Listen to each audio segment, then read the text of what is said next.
let's talk about direct labor variances. So, direct labor variance. Now, direct labor variances are very similar to direct material variances, except the terminology. We use the different terms to um, explain different things.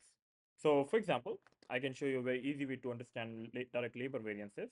So, for direct material variances, we learned these two formulas and their meanings.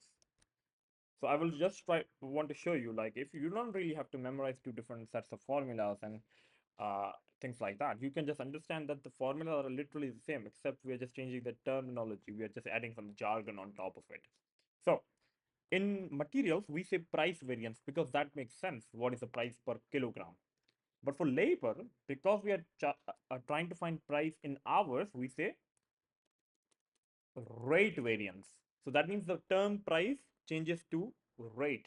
Similar in the formula, SP will become SR, AP will become AR, AQ, we'll talk about that in a moment, and SP here also become SR.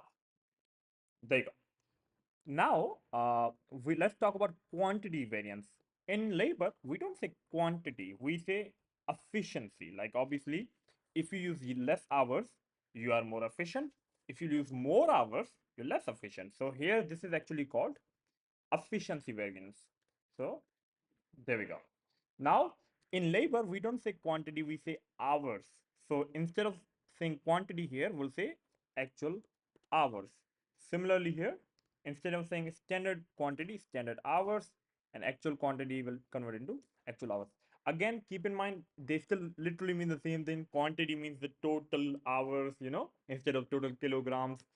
Price means price per hour instead of the price per kilogram. We're just changing the terminology. We're just changing the name price to rate, quantity to hours. That's all we're doing. Now here, when I'm writing the meanings, because I'm very sure that these meanings will be helpful for you. So let's change that.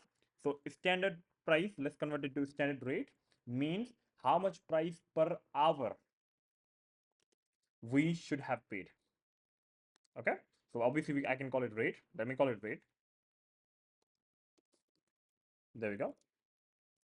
And the actual price will be converted into actual rate. This will be how much rate per hour we actually paid. So see, it's similar to labor. It's just like we're changing the terminology. I hope you notice that. Standard quantity will be converted into standard hours. Since labor, we don't say quantity, we say hours. It means not total kilograms. It means total hours we should have used. And AQ means actual hours. This is total hours we actually used.